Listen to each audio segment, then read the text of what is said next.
Bienvenidos a nuestra inversión profunda de hoy. Y déjame decirte, has elegido una realmente oscura. Nos adentramos en la mente de Issei Sagawa, el caníbal millonario. Un caso que te dejará cuestionando todo lo que creías saber sobre la naturaleza humana. Exacto, Issei Sagawa, un hombre que susurra pesadillas, no solo por el acto atroz que cometió, sino por cómo su historia se entrelazó con la fascinación de la sociedad por lo macabro. Tenemos un documento escalofriante como base para esta inversión profunda. El caníbal millonario que violó y devoró a su compañera de la universidad. ¿Estás listo para sumergirte en este abismo de horror conmigo? Bienvenidos a Crimen Mortal.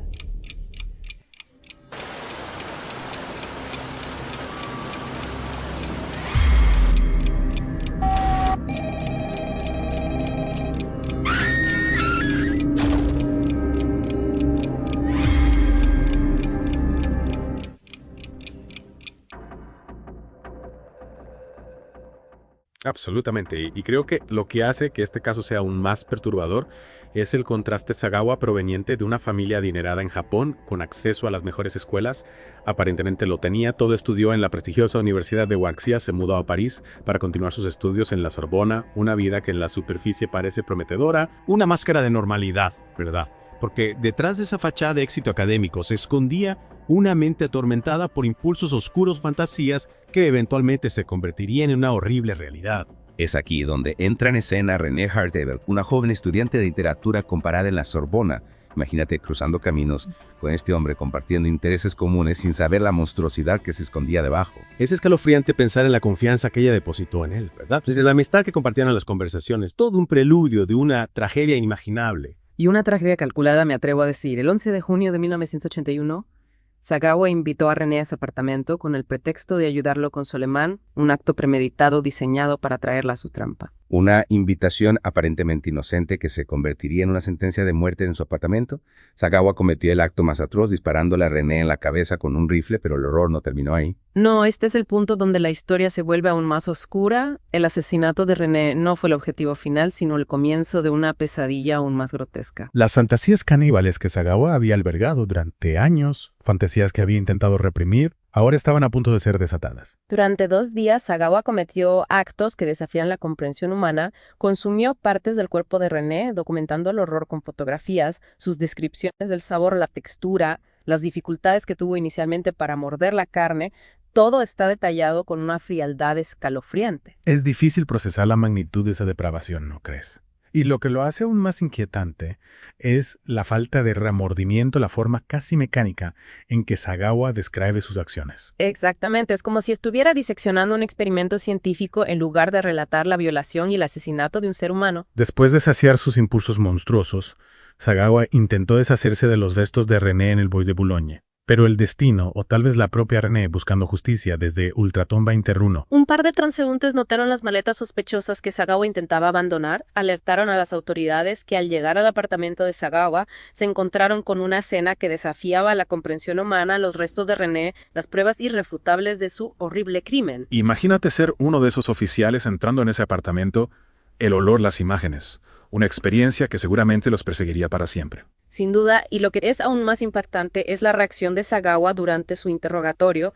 Confesó el crimen con una franqueza escalofriante, habló de sus deseos caníbales, incluso expresando frustración por no haber actuado antes. Es como si la gravedad de sus acciones no lo afectara, como si hubiera una desconexión total entre sus palabras y la monstruosidad de sus actos. Esa desconexión, esa falta de remordimiento, sería un punto central en el juicio de Sagawa, un juicio que para muchos se convertiría en una farsa, una burla a la memoria de René. Un juicio que a pesar de las pruebas irrefutables tomaría un giro inesperado, uno que dejaría al mundo entero cuestionando la naturaleza misma de la justicia. El juicio de Sagawa se convirtió en un espectáculo mediático, atrayendo la atención del mundo entero. La gente se preguntaba cómo se haría justicia ante un crimen tan atroz. Exacto, el mundo entero contenía la respiración, esperando que la ley cayera sobre él con todo su peso.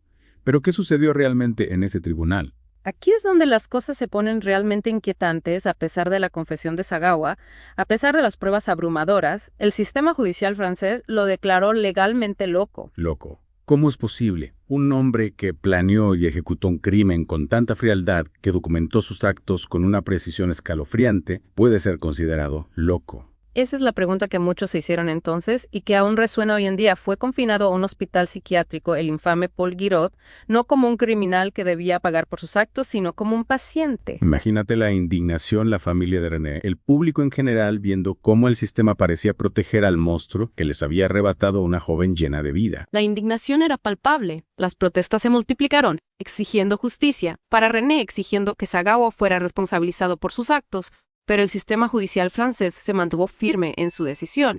Y para añadir sal a la herida, tras solo 2 años de internamiento, un juez francés lo declaró no culpable por razones de demencia.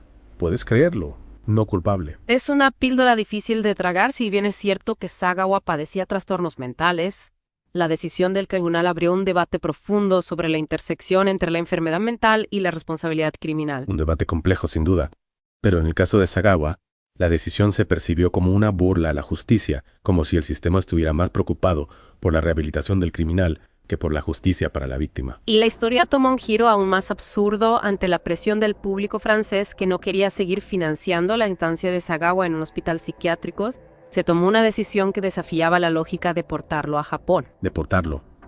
Devolverlo a su país de origen como si nada hubiera pasado. Exactamente, y aquí es donde el caso de Sagawa entra en el reino de los surrealistas. Llegar a Japón, Sagawa fue recibido no como un criminal, sino como una especie de celebridad. Espera, ¿estás diciendo que el hombre que asesinó y canibalizó a una mujer fue recibido en Japón como una celebridad? Suena increíble, ¿verdad? Pero es la pura verdad debido a un tecnicismo burocrático, un error en el papeleo. Los registros de su condena en Francia no fueron transferidos correctamente a Japón. O sea que para el sistema judicial japonés, Sagawa era un hombre libre. Legalmente, sí, libre de cargos, libre de culpa y libre para construir una nueva vida, una vida que, para sorpresa de muchos, lo catapultó a una fama perturbadora. Esto es increíble. ¿Cómo es posible que un hombre que cometió un crimen tan atroz pudiera no solo evadir la justicia, sino también convertirse en una figura pública en su país de origen? Es una pregunta que nos obliga a confrontar la fragilidad de nuestros sistemas de justicia, la fascinación de la sociedad por lo macabro y la facilidad con la que un individuo puede manipular la narrativa para beneficio propio. La historia de Sagawa nos lleva a un territorio oscuro donde la línea entre la justicia y la injusticia se difumina, donde la realidad parece superar la ficción. Y lo que es aún más inquietante es que la historia no termina aquí. La transformación de Sagawa en una figura pública es un capítulo aún más oscuro, un capítulo que nos obliga a cuestionar nuestra propia complicidad en la construcción de monstruos mediáticos. Es casi imposible de comprender, ¿verdad?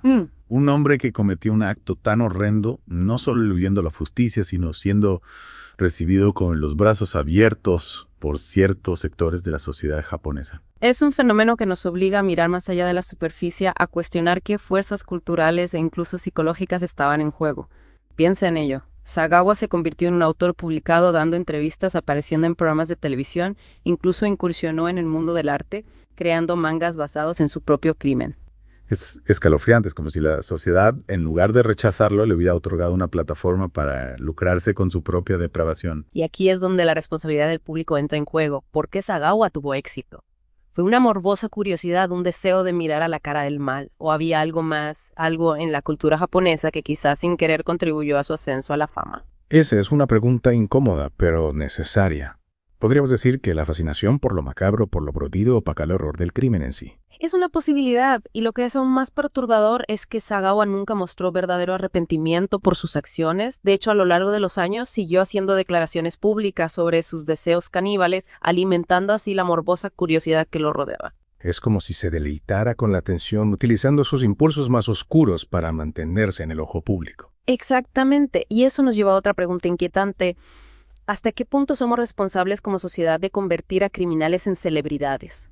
Nuestra fascinación por los sensacionalistas, por las historias que nos hacen estremecer, contribuye a la creación de estos monstruos mediáticos. Es una reflexión profunda, y creo que en el caso de Sagawa, la víctima René Harbert se convirtió en una nota al pie en la historia de su propio asesinato. Su voz, su dolor fueron silenciados por el clamor mediático que rodeaba a su asesino. Es una tragedia dentro de la tragedia, y es un recordatorio de que mientras nos obsesionamos con la mente del criminal, corremos el riesgo de olvidar a aquellos que realmente sufrieron, aquellos cuyas vidas fueran truncadas por la violencia. Sagawa murió en 2022, pero su legado de horror y controversia perdura, y creo que este caso nos deja con una serie de preguntas inquietantes que debemos seguir explorando. Sin duda, ¿cómo podemos equilibrar nuestra fascinación por el crimen real con la necesidad de recordar y honrar a las víctimas?